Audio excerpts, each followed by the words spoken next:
Dobrodošli v novi epizodi podcasta Po desnem pasu. Danes se pa javljamo iz Kamnika in pa z mano je Nežka Poljanšek, tukajšnja kandidatka za poslanko na listi SDS. Živjo, Nežka.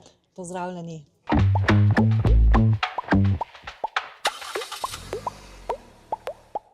Živjo. Zdaj vidim, da se je tukaj izbralo kar veliko ljudi, veliko glede na to, da smo da je ura. V bistvu smo se mi že zbrali ob enih popoldne, tukaj sredi tedna. Lep odziv imaš v bistvu v svojem kraju, se mi zdi. Ja, tudi lokacijo smo namenoma izbrali tukaj kmetijsko zadrugo, to pa zaradi tega, ker je Kamnik tako ruralen kraj, kljub temu, da smo srednjeveško mesto, je tukaj veliko kmetov, veliko kmetijskega območja. In tudi sem zelo ponosna na podporo, ki jo imam iz strani pašne skupnosti Velika planina. In tudi, kar se tiče doma, imamo manjšo kmetijo, tako da vem, kakšne so težave in tegobe tudi slovenskih kmetov. Sploh pa manjših kmetov, ker vemo, da je povprečna velikost slovenskih kmetij recimo nekje 6 hektarov, pa 3 hektare gozda. In naša kmetija, na kateri živim, in delamo z družino, z možem in tako naprej, je taka primerljiva kmetija s to statistiko. Zdaj pa mogoče, če najprej še majčkeno o tebi izvemo, Se ukvarjaš samo s kmetijo doma? Ne, nikakor ne. Jaz sem po poklicu magister sanitarnega inženirstva. Zaposlena sem v domu starejših v Kamniku kot strokovna sodelavka, drugače sem po poklicu tudi se ukvarjam organizator prehrane. Tako da me zelo jezijo teli vlogi od naše soproge, od predsednika vlade, ki nam soli pamet in se vtika v smernice zdravega prehranjevanja, ki jih imamo strokovno po vseh področjih, za dojenčke, za vrtčevske otroke, za nosečnice in tako naprej, in tudi za starostnike. In če bo šlo takole naprej, bo starostnikom kmalu dala na jedilnik riževe vaflje. Ker ne, brez mesa, brez tega, brez raznih stvari, ampak vedeti moramo, da telo mora funkcionirati in za to, da telo funkcionira, rabi osnovne sestavine, mikro, makrohranila, esencialne stvari, ker ona pa posega v te smernice in nova navodila in tako naprej. In če me slučajno bo poslušala, ji bi rekla, le čevlje sodi naj kopitar. Zelo dobro povedano. Se mi zdi, da je že skrajni čas, da take osebke postavimo na svoje mesto, ker zdaj je šlo pa res že predaleč. In v bistvu v zadnjem času je bilo v novicah tudi to, da se je pojavila ena študija, za katero je šlo veliko denarja, in ker je ta študija prikazala, da Slovenci ne pojemo preveč mesa in da živinoreja ne predstavlja problema, kar se tiče, se pravi, ne predstavlja okoljske grožnje, in so to študijo zato umaknili. Ja, sem seznanjena s tem. Po drugi strani so kmetje tudi okoljski problem. Tukaj v Sloveniji imamo občutljivo območje, recimo, če izpostavim kar Veliko planino, je kraška planota sredi alpskega sveta. Razumem, da je treba nekako sočutno, strokovno posegati v to okolje in iz kmetijskega vidika in iz turističnega vidika, ampak po drugi strani je pa tudi treba, se pa kmetom nalaga vedno nove naloge, recimo dobrobit živali. In dobrobit živali niso samo, da se ščiti vidre v Ljubljani, ampak je dobrobit živali tudi to, da se krava s teletom, kobila z žrebetom, koza s kozličkom na paši dobro počuti. Ne pa, da jo opleni plenilec, lisica, šakal, medved, volk in tako naprej. Tudi te živali trpijo in to ni normalno, da so se te zveri tako razbohotile po naši slovenski zemlji. Tega včasih ni bilo. Zdaj recimo, kaj pa je tebe pognalo v politiko? Zdaj že drugič kandidiraš za poslanko. Je bilo to kmetijstvo, kot sva se zdaj o tem pogovarjali, ali še kaj drugega? Ja, poleg kmetijstva seveda še druge stvari. Skratka, to, da Slovenija ne gre v pravo smer, da niso spoštovane vrednote slovenske osamosvojitve. Eni celo pravijo, da vojne sploh ni bilo, ukinili so muzej. Potem tale teorija spola, ki se širi recimo v osnovne šole in v vrtce in tako naprej, a ne. Potem recimo radio, televizija, mediji in tako naprej, ki poročajo, recimo zadnjič me je spet razjezila oddaja, ki nekako to govorijo o depolitizaciji radio, televizije. Če pa pogledamo kakšno oddajo, pa vidimo oddajo Osvežilna fronta. Že ta beseda nas nekam popelje, a ne? Ampak ko sem si ogledala to oddajo, sem videla, da sta se dva voditelja, moška, oblekla v slovensko žensko narodno nošo. Žensko narodno nošo, jaz sem seveda takoj napisala dopis na RTV Slovenija, da se to v bistvu prav posmehujejo v brk Sloveniji in našim prednikom in naši kulturni dediščini. Prav res sem se takoj obligirala in sem to naredila.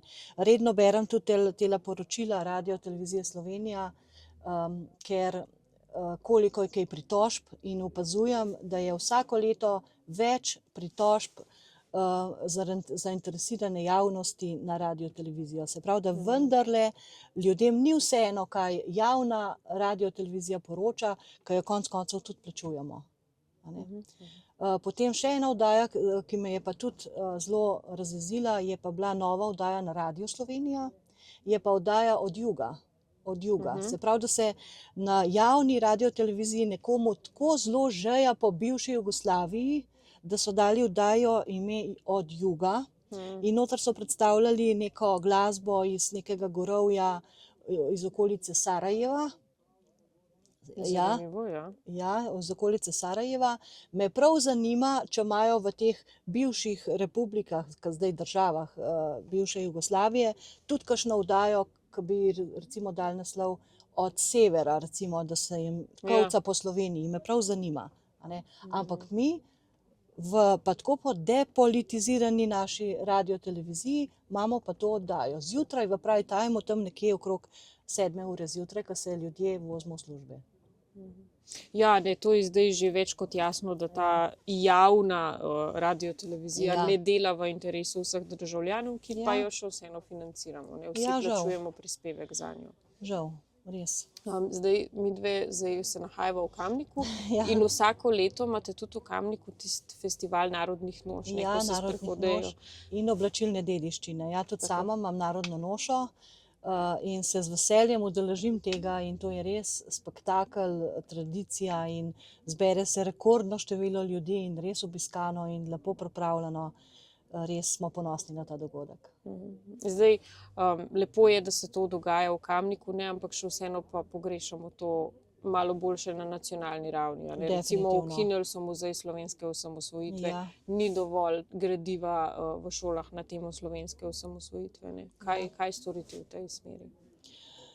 Ja, bila je tudi narejena resolucija za šolstvo, za področje šolstva 2023 do 2033. Spremembe so bile na področju predšolske vzgoje, na področju vzgoje in na področju jezika. Se pravi, znižali so standarde znanja za tujce na raven, preživetveno raven. Potem so pa še temu primerno so pa potem še znižali standarde znanja slovenščine, se pravi materinščine. Ime materinščina je kar izrinjena iz tega besednjaka in se v bistvu dela na tem, da se bi narodi v Evropski uniji zlili brez kakršnekoli vojne ali pa recimo kakšne take krize, kar brez tega bi se narodi počasi zlili v eno in da ne bi bilo več narodov, držav in tako naprej. In bo zginil počasi tudi slovenski jezik in slovenski narod. Zdaj, kako pa komentiraš te opaske, grde opaske, ki letijo na vsakogar, ki se bori za močnejšo narodno zavest, za lepši odnos do lastne domovine, do slovenstva konec koncev. Večkrat smo potem deležni tega, da smo nacionalisti, fašisti, rasisti, še kaj hujšega. Zakaj je to nekaj tako slabega, da imaš ti rad svoj narod, rad državo, v kateri živiš? Ja, to je usodna napaka, ki smo jo naredili, ker nismo primerno, v šolskem sistemu se ni primerno poučevalo, da bi se vzpodbujalo zavest, da bi se korenine vzpodbujali starejše, ki so baza znanja in izkušenj in tega, ne. Premalo je bilo tega domoljubja in tako naprej, no, in raven ta šolski sistem se mi zdi, da bi mogel več narediti v to smer, da bi bilo tega več. In ne razumem tega, da je nekdo, ki je domoljub, ki je ljubitelj države Slovenije, ki zadevo vzpodbuja in dela za ljudi, je ožigosan kot sovražnika, kot šovinista, kot nacionalista in tako naprej. Tako, kot je rekel nekdo, prišel bo čas, ko bo narobe prav in prav narobe. In se mi zdi, da smo že tam. Kar ni prav. Ja, res je, nažalost. Zdaj, ti si tudi predsednica krajevne skupnosti v Kamniku, ne? Ja, v naši krajevni skupnosti. Pardon. Ja, vaše krajevne skupnosti. Zdaj, s kakšnimi težavami se soočate? Kaj je kaj takega za izpostaviti? Ja, mi smo imeli v planu, če gledam iz naše krajevne skupnosti, da bi se poasfaltirali več cest, smo imeli na seznamu, da se poasfaltira. Ampak v tem mandatu se ni asfaltiral tudi meter cest. Utemeljitev, pa ni to kritika na občino, ne. Utemeljitev je pa bila, da se odpravlja popoplavna sanacija. Ampak a nismo mi dobili iz občin, iz državnega nivoja, saj so bili ugledi iz Evropske unije za popoplavno obnovo Slovenije. Zakaj moramo mi prikrajšani biti pri investicijah v lokalnem okolju, ker država ne naredi svojih obveznosti in sfinancira tisto, kar je bilo namenjeno za popoplavno obnovo. Ja. Zdaj, če se mogoče še malo vrneva na kmetijstvo, ne. Zdaj v Slovenski demokratski stranki smo ta vikend predstavili tudi naš program, naše kandidate za državnozborske volitve in seveda eden od področij je kmetijstvo, kjer smo rekli, da Tina Gaber ne bo več solila pameti slovenskemu kmetu, ne. Zdaj, veliko je bilo omenjenih tudi družinskih kmetij, da so steber našega kmetijstva, turistične kmetije. Kakšni so glavni poudarki, no, te politike? Ja, treba je kmetu priznati, da ima velik doprinos k razvoju slovenskega podeželja, ker zaradi slovenskega kmeta je slovenska krajina tako lepo urejena, izgleda lepo, se ne zarašča in tako naprej, a ne. Slovenski kmet skrbi tudi za to, da smo dokaj samooskrbni, čeprav še nismo dovolj, a ne. Smo recimo samooskrbni samo na področju mleka, govejega mesa, mogoče nekaj, a ne. Ostale stvari pa ne, a ne. Kmetu je treba pustiti, da dela in da se ne ukvarja toliko z birokracijo, pa s temi papirji, pa tako naprej, a ne. Po vrhu je pa še kmete udarila zdaj nova davčno breme za dolgotrajno oskrbo.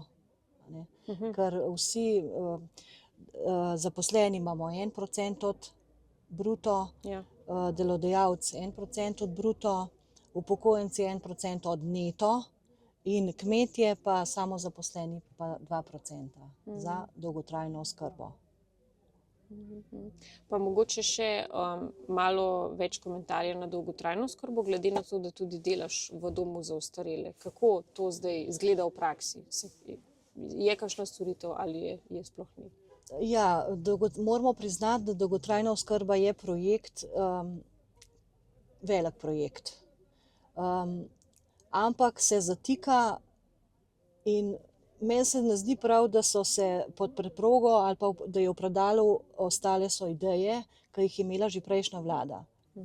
Lahko bi nadaljevali aktivnosti prejšnje vlade in bi lepo prišli v nov sistem te velike, dolgotrajne, nove oskrbe. V bistvu bi se mogla že izvajati 2 leti po prejšnjem zakonu. Točno to sem imela v mislih. Ja. Ja, tako pa imamo težave pri zaposlitvah, se pravi pri zaposlenih, potem imamo težave na vhodu, se pravi pri beleženju, pri vlogah in tako naprej. Tukaj imam seveda v mislih tudi digitalizacijo.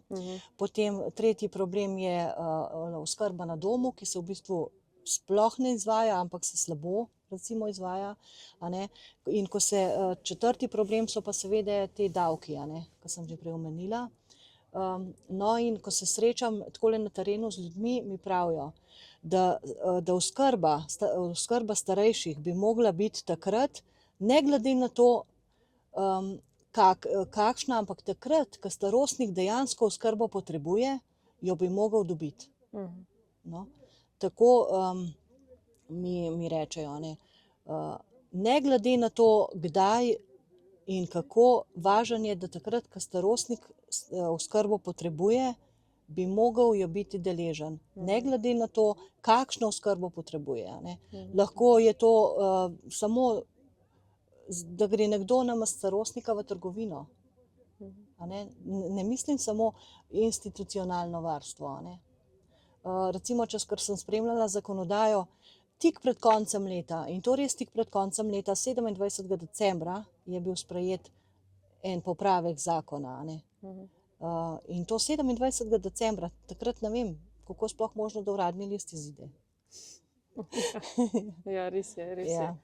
Pa mogoče še vprašanje za na konec. Če si izvoljena za poslanko v Državni zbor, kaj bi bila ena izmed tistih prvih stvari, ki misliš, da so za urediti? Ja, če izhajam iz Kamnika, v Kamniku že dolgo časa govorimo o tem, ker imamo zelo težave z gnečo, recimo od Vodic iz Ljubljane proti Kamniku, in je dolgo časa že sanjamo o tako imenovani zahodni obvoznici.